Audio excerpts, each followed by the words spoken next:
All right, let's get right into it. Picture this. You have a nation with massive ambitions, right? It's charting this incredible course for economic growth. But, and this is a huge but, it's also on the absolute front line of a climate that's changing incredibly fast. So what we're looking at here is a high-stakes race. Can the Philippines build its future faster than the climate can tear it all down?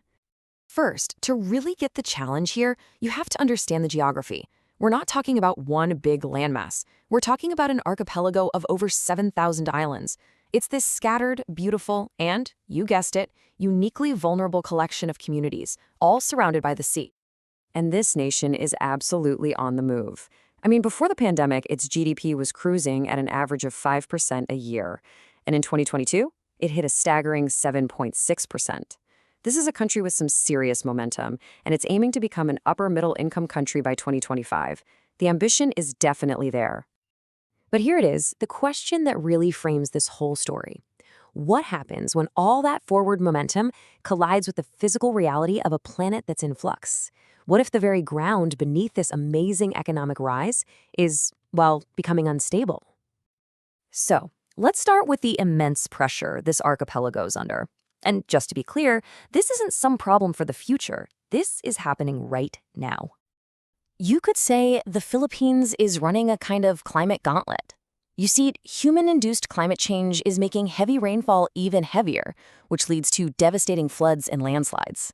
Its incredibly long coastlines make it super vulnerable to sea level rise. And to top it all off, it sits directly in the path of tropical cyclones that are getting more and more powerful. So this isn't just one threat, it's like a multi-front battle against the elements. And that battle, it's being fought on a foundation that, unfortunately, already has some serious cracks. I mean, before you can even think about building for the future, you have to take a hard look at the present. And right now, the country's infrastructure has a pretty significant deficit. And look, this isn't some outside criticism. This is a very candid admission from the government's own development plan. They're acknowledging that the country's core systems, we're talking transport, energy, social services, they just aren't meeting the needs of the people. So let's put some numbers to that. In terms of social infrastructure, the country is short about 91,000 classrooms. Just think about that. That's a huge gap in the educational foundation for an entire generation. Then you look at transportation, and the human cost is just stark. Roughly 12,000 people die on the country's roads every single year. That's a tragic sign of poor transport safety and quality. And what about energy? Well, even with all the progress, 5% of households, and that's millions of people, still live completely without electricity, basically cut off from the opportunities of the modern world. And for the people who do have power, the cost is a major, major hurdle. Just look at the comparison. Residential electricity prices are way higher than in neighboring countries like Thailand, Indonesia, and especially Malaysia. That puts a strain on everything, from a family's budget to the country's ability to attract new investment. Okay, so you're facing a climate crisis and a massive infrastructure deficit. What's the plan?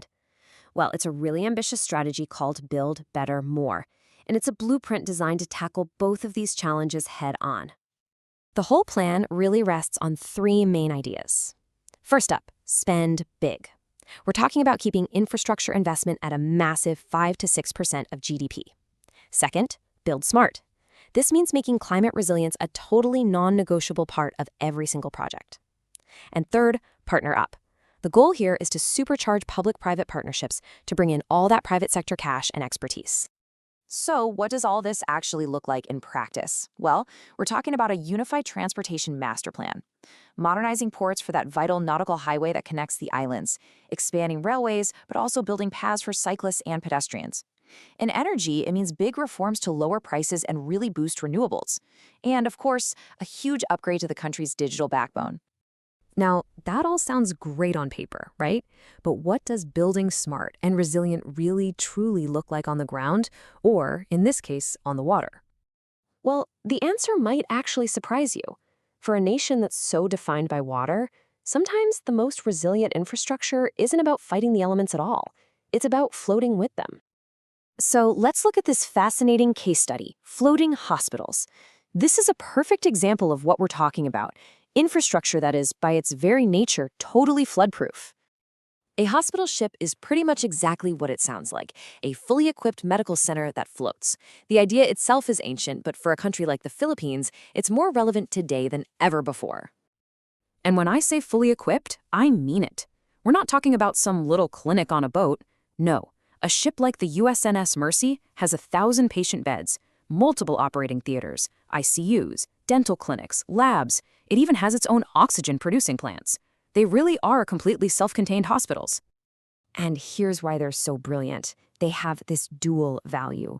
On one hand, they can deliver healthcare to countless remote coastal communities that might not have any. And on the other, after a typhoon comes through and damages the hospitals on land, a hospital ship can just sail in and act as a critical lifeline, providing emergency care right when it's needed most. Now, floating hospitals are an absolutely ingenious solution, but they're still just one piece of a much, much larger puzzle. The road ahead to building a truly resilient nation is going to be long, and it's incredibly complex. As the country moves forward, it faces this fundamental choice between two different kinds of adaptation. The first is what you'd call incremental, making existing systems a little better, like planting crops that can handle the new weather. But the other is transformational, and that means fundamentally changing the systems themselves, like completely rethinking where coastal communities are built in the first place. The real challenge is balancing those smaller fixes with the courage to make truly radical changes. Ultimately, the stakes just could not be higher, and the government's own plan says it best. This isn't just about protecting buildings and roads. It's about protecting lives, protecting health, and protecting the economic future that the country is working so hard to build. Which leaves us with this final, really fascinating question.